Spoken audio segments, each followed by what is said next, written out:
Welcome to the Super Facts Show on the Super Facts Network, featuring St. Laz, who also hosts the popular web series Gem Pop, and music journalist Mark Walter Ward. They have discussions about hip-hop, culture, society, philosophy, and everything else. Now available on YouTube and wherever else you get your podcasts.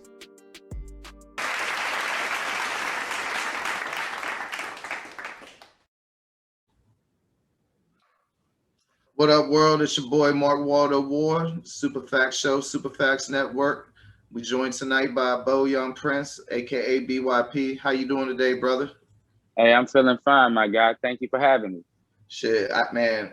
After I read your bio, I double had to have you. You from out Benning Road, huh? Down the south side, yes, sir. DC. Yeah, I'm from right behind Eastover. I spent much time on Benning Road in the 90s. Hey, you from over Eastover? Yeah, Forest Heights. That's wild. That's love. That's love.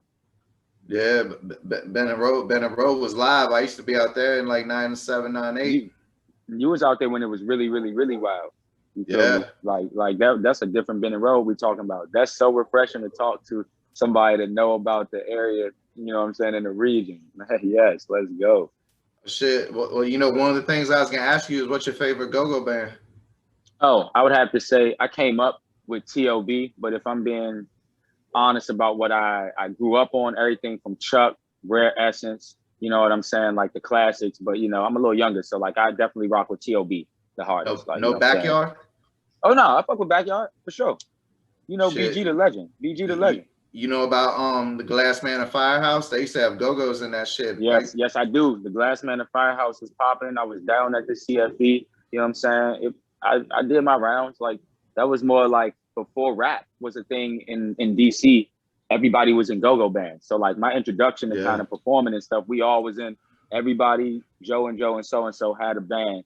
AAB, CCB. You know what I'm saying? It was just you know, it's just like a bunch. That's what you did growing up. And so I kind of, interestingly enough, I always talk about the transition I saw kind of around like 07, 08, 09. And whereas we transitioned from like go-go, and then we had like Wale and Tabby and like people like that kind of start breaking down different barriers for us. So like that's kind of I when I don't came know how into the political game. you gotta be, bro, but you know, like I left DC and moved to Houston in like about 2014 or some shit, and I lived in the DC area since 1978, and I ain't not once never heard anybody listening to Wale. Man, I think that it's kind of one of those things where like if you into it, you into it, and if you not, you not. Me personally, he was one of the rappers that kind of showed me that we can even have like, you know, a big rapper come out the city. When I was in high school, seeing him do Lady Gaga collabs and just really taking it there from where I hadn't seen it, that's the credit that I would say in the stamp that he definitely deserves. You know, so I can't really speak for everybody else, but I definitely always, when it come to Wale, you know, I definitely think he one of the greats from our city, like for sure. Like, you know, Well, nah, I mean, I give credit where credit is due. He's definitely a great. He's made some incredible songs. You know, so, but you know, you signed a Def Jam if I'm not mistaken, right? yes, sir. So what's the process from getting to Benning Road to Def Jam? Because you know, speaking of putting DC, Wale wasn't on Def Jam, was he? I think he might have had a stunt.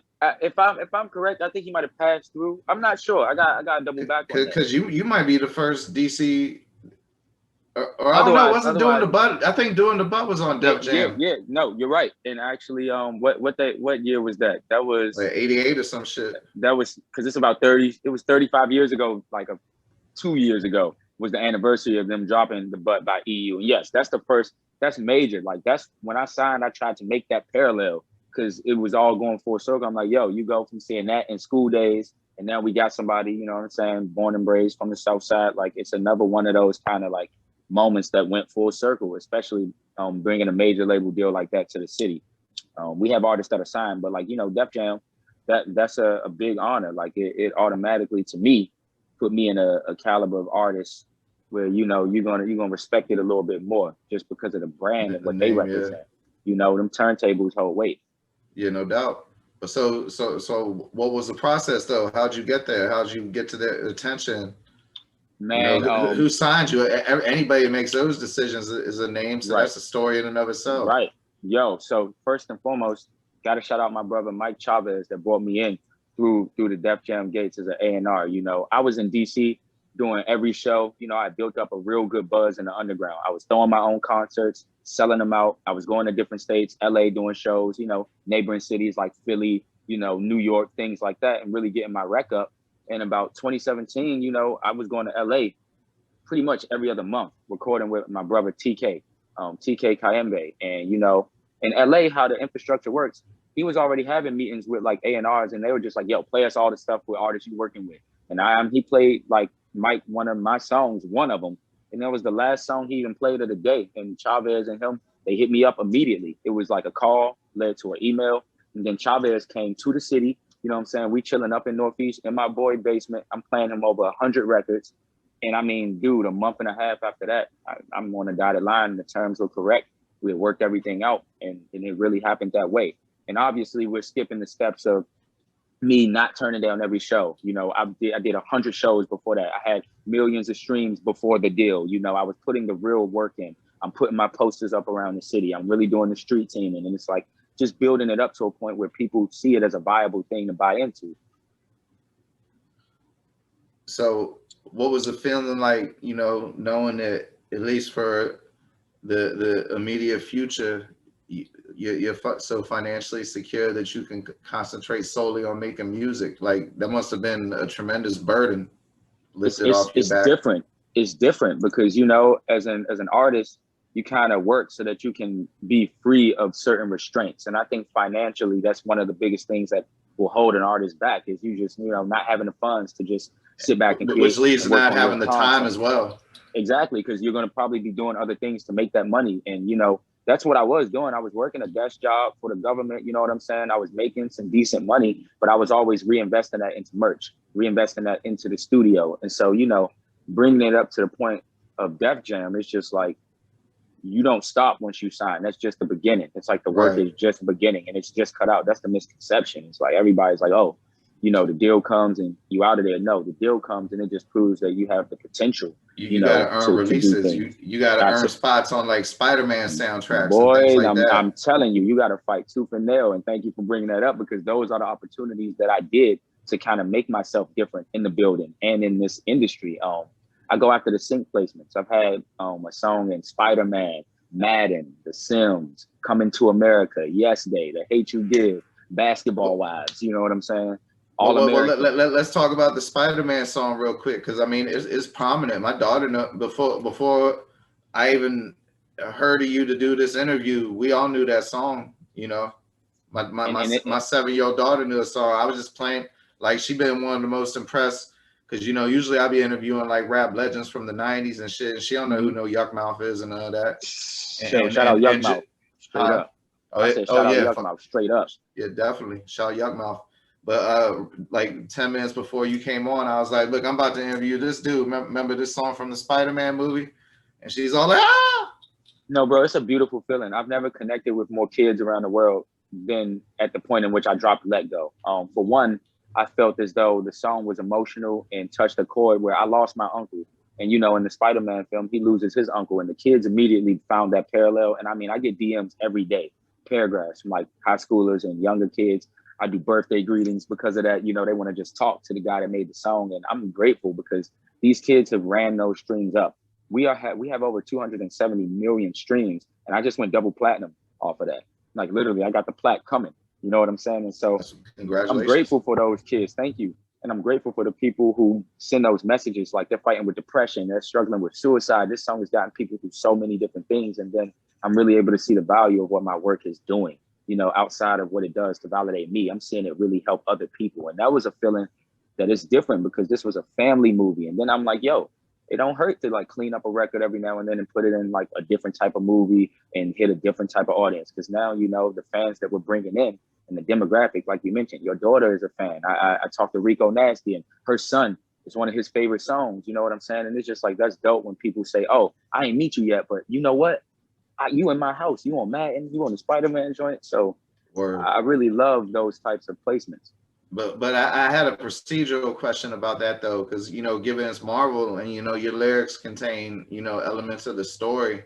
How did that work? Did they give you like a broad outline Not with Let Go. That's why it was so special. Let Go was just me writing from the heart about losing my uncle, and it just seemed to work for the soundtrack. Coming Oh to wow. America was very different. That's more or less. I got a prompt. They told me, okay, royal stuff, kings, queens, upbeat, family oriented, and that kind of drafted my mindset for going into the creation of the track. So I knew I'm gonna make it clean. I knew it was going to be funky. I knew it was going to have some elements of hip hop because the original film came out in 1988. So I wanted to give a nod to the original vibe that you would find on Coming to America, but also knowing that they want something for the new generation, I went funky with it. And that's why I did the decisions that I did on We Got the Moves. And so, it's different. And then, I wrote for Space Jam, and, we haven't heard back about the final, pick of the soundtrack, but, I wrote to a prompt and premise for that. So sometimes you get a little bio and they'll tell you what you're writing to, and other times you just submitting a record and it works because the music supervisor just loves it. So out of all your placements, which one do you think was used the best? I think that so far, I'm gonna say Madden, definitely. Move the Chains might be one of the best football songs ever made. Humbly speaking, like, yo, they used it 2 years in a row. I don't think Madden has ever done that, and I feel like it was perfect in the game. As soon as you started the game, I'm the first song you hear in the load up screen, and you couldn't miss it. So that was dope. And then second would have to be Coming to America, because the scene they used my song in is basically like the royal clean scene, and like recreated for this new generation. And that's one of the tightest scenes in the movie. Come on, like, it's just dope. It's like the son goes over to Zamunda. He realizes he's like a prince. And it's like in one of the most interesting transitions in the movie is him realizing that he's royal. And so I liked that my song could be the soundtrack to that. Yeah, man, I can definitely dig that. Man, Wesley Snipes did his thing in that joint too. I actually thought he was fly. I thought he made it. A lot of people have different opinions about it. You have to go into the movie not criticizing it because it's not the original, first and foremost. We know that. So going into it with an open mind is key. And so I went into it in that way and I enjoyed it. It's not 1988. This is for a newer generation, a younger demographic, but they still hit all axes the correct way. And, if you don't really get the jokes, you're probably a little too old or it's just not your cup of tea. But I thought it was funny. Yeah, no, I mean, I wasn't expecting it to be like coming to America too. That came out in like 1990. You feel me? Right. And that's why I saw a lot of chat on the internet. I'm like, don't be annoying. It's like, it's not 1988. It's not going to be the same movie. They did a good job of at least bringing back the main cast. Give them some credit for that alone, because it's hard to get all of these legends these days. And they all look great, and they all still look cool in the roles. And so it was dope to see. I mean, just now you was talking about old people shit. It be young people though, because them motherfuckers, like, Coming to America, the first one don't got the most logical plot in the world, but we didn't give a fuck because the shit was funny. Them motherfuckers right. on social media talking about that don't make no sense. That don't make no sense. Like, that's not how it's supposed to be. It wasn't supposed to. It's literally from the perspective of the creators, and it's just a funny story, And I do that with my music as a content creator. Sometimes what I do don't have to make sense to anyone. It's for the sake of creating the art itself. And, right. Some art should stand alone. So why everything doesn't make sense. And some of the best art is senseless, and you have to find the sense in it yourself and create meaning. You create the parallels and connections you want to create, Man, speaking of the best art, I hear the shit in the anime and manga, huh, man? Yes, I am. Very much so. You talking about like big three? Like my top three? No, the big three: Bleach, Naruto, and One Piece. Oh yeah. Okay, I have not watched Naruto. I've watched Bleach and I've watched One Piece. I'm not going to sit here and say I'm a Naruto fan, because Naruto is like a cult thing. It's like that was a little bit after me, and it's like I didn't have enough time. I was focused on like becoming a rapper and all of that. I was not watching it like I should, like I was used to watch anime. So I missed Naruto, and all the people around me started becoming Naruto fans, and I'm like, what's up with this shit? But like my shit was definitely like Psychopaths. I love Attack on Titan. I love Baki. I love Berserk. JoJo's Bizarre. I was gonna ask you about JoJo's. Like fucking Ninja Scroll. JoJo household right here. Yes, sir. My son loves JoJo. We got JoJo Ninja merch Scroll. all over the place. You gotta give me the tour off the grid. Ninja Scroll is dope. I loved Initial D. We can take it to the classics like Yu Yu Hakusho and DBZ and stuff like that I grew up on, because like as a young Black kid, what we saw was like Boondocks and Dragon Ball Z straight up. That's how all my friends used to draw, like the animated like Goku with Jordans and stuff on. You know, Word, yep. I remember that's all what we that shit. used to do. Yeah. You know what I'm saying? So Well, what that's high my school you era. went to, bro? I went to St. Albans up in Northwest. That's the interesting part about my story. I went to the most prestigious school in DC, coming from Southeast. You know, I always had the brain power and the wits. And, you know, I was the only one of my friends taking that hour bus ride from Southeast to Northwest. I went to school up there on Wisconsin Avenue. You know what I'm saying? Complete different shock culturally, but that made me who I am today. Damn, bro. What time was you getting up in the morning? 6 o'clock or 5:30, depending on which bus I wanted to connect with. And if I had, like, sometimes in sports and prep school, you got early morning drills where the coach might have y'all pull up, you know what I'm saying, before school even opens. So depending on stuff like that, then moms would whip me uptown, you know. But, you know, my mother, she had a lot of other things to focus on and other children too. So, and I'm the only boy, so, you know, I can handle myself. Damn, that's some Isaiah Thomas shit, man. That's Oh what's yeah. up, man. A lot of people I mean, start things the like that but grind. don't finish it, you know. Nah, man, the grind is definitely within me. And I mean, all of that is the stuff I took to them board meetings in Def Jam. Like, you know, I got my college degrees. I got 2 degrees, went off to school, came back to DC, and then really full-fledged on the rap. Because I could have signed back in like 2010, 2011 when I first went to college. I got hit up by Atlantic Records. And, you know, they was talking that talk really well. But, you know, I wanted to finish and get my degree. My mother really was pressing me to get my degree. And I wanted that for myself, too. And I just felt like, yo, everything went full circle. I still have a situation. So it's like, you know, everything worked out. Hey, forgive me if you already said it, but would you get a degree in? Political science with a minor in justice and policy studies. I wanted to focus on the school to prison pipeline and how to impact juvenile, like what's labeled as juvenile delinquents before they really turn into like career criminals.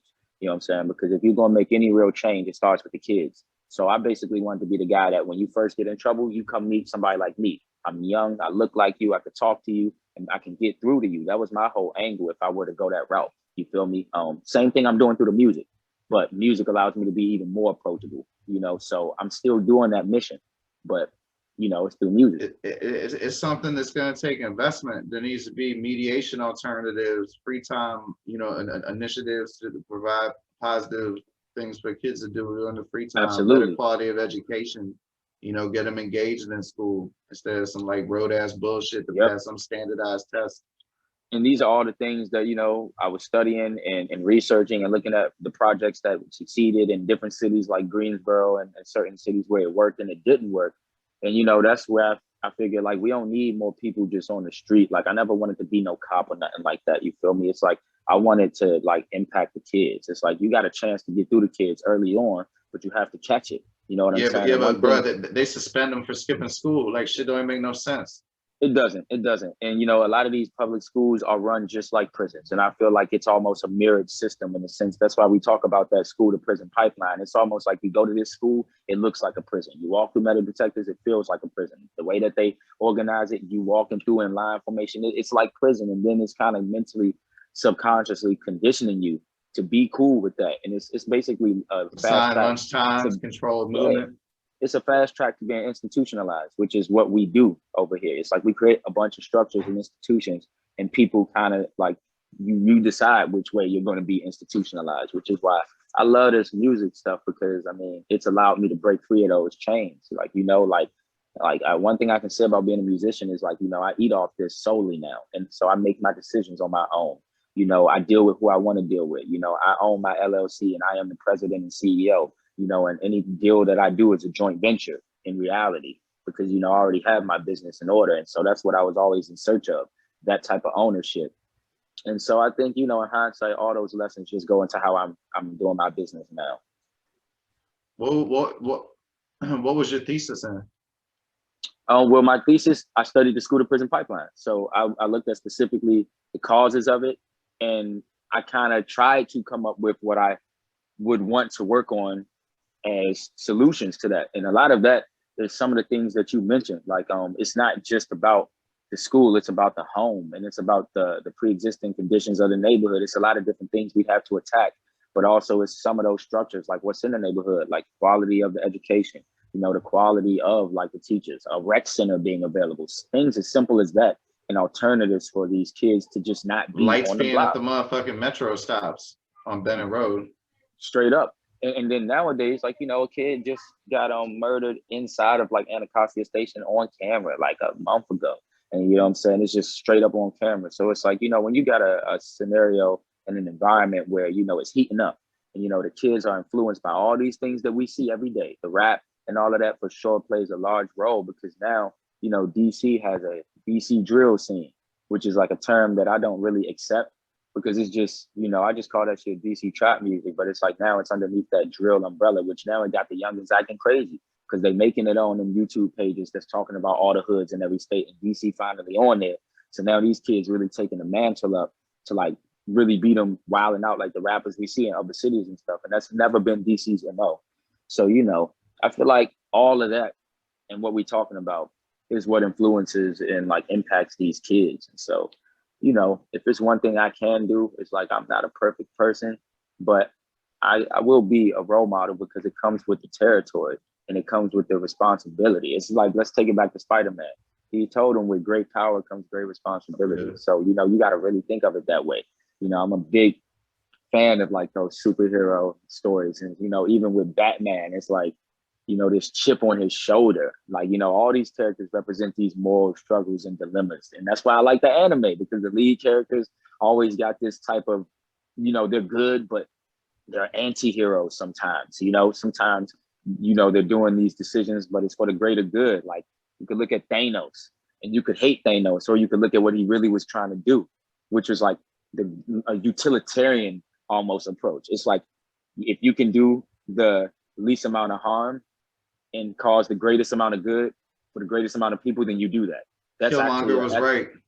Yo, it's actually an ethical train of thought. If you study like ethics as a course, there's different trains and schools of ethics. And some people believe, yo, I might have to go drop this bomb on a few people to save millions. Some people might believe, oh, like a Thanos scenario, I'm gonna snap my finger and take away half of the population because it's going to, in the long run, it's a sacrifice, a small price to pay, so to speak. But it's like, you know, that's a matter of perspective.